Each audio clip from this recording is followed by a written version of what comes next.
Righto crew, welcome back to the channel. Today we're doing something that's less about going fast and more about making sure your toys actually work without frying your bike's wiring loom.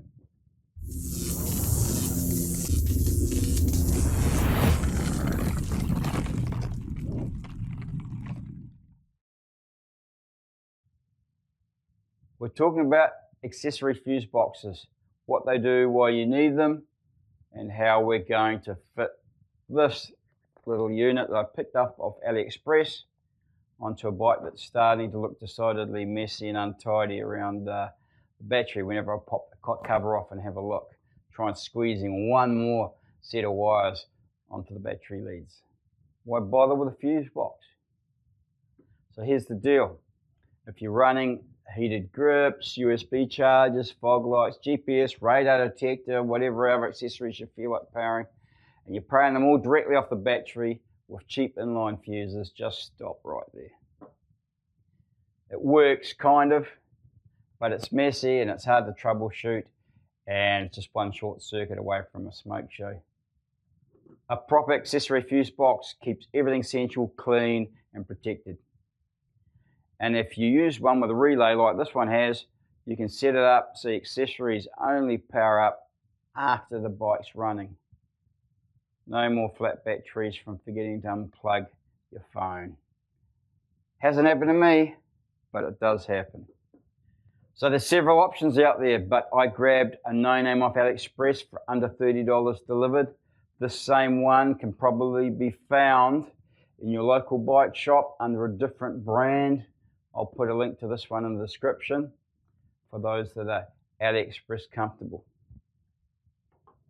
The unit comes with 4 fused outputs. Of course, it's got a built-in relay, 2 spare fuses, pre-wired positive negative terminals, 3 sets of short-run accessory wires just to get you started. Of course, the mounting hardware as well, and actual instructions you'll probably ignore until something goes wrong.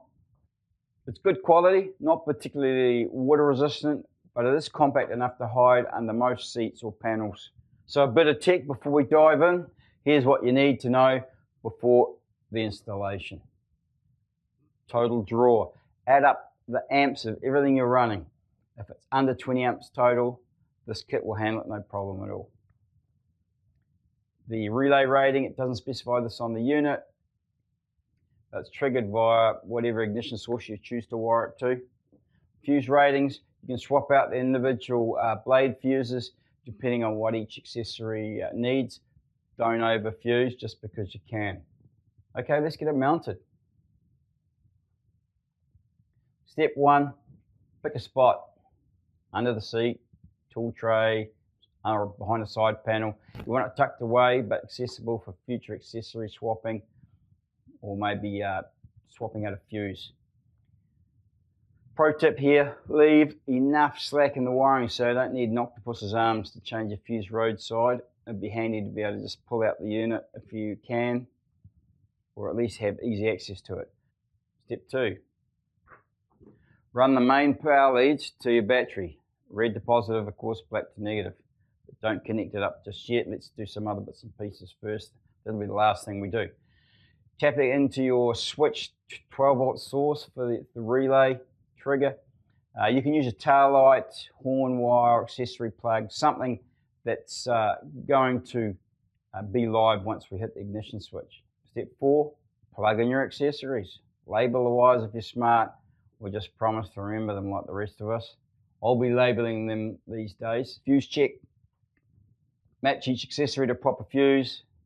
5 amp for heated grips probably, 3 amp for USB charger, 10 amp for lights, I imagine. Check the instructions that you didn't throw away. You know they come with every accessory.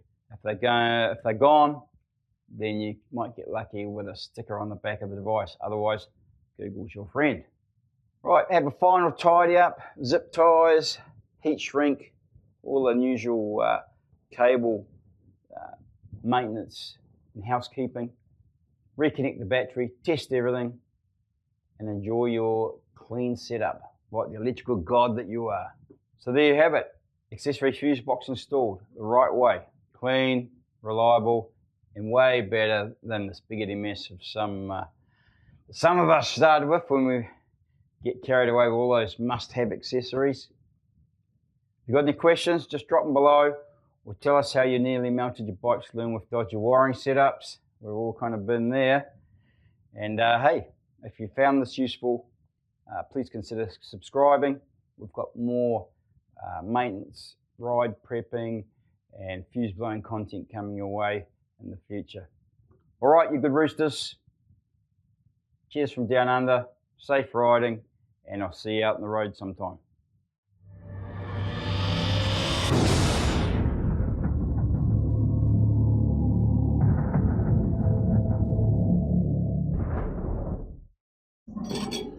Oh, fuck.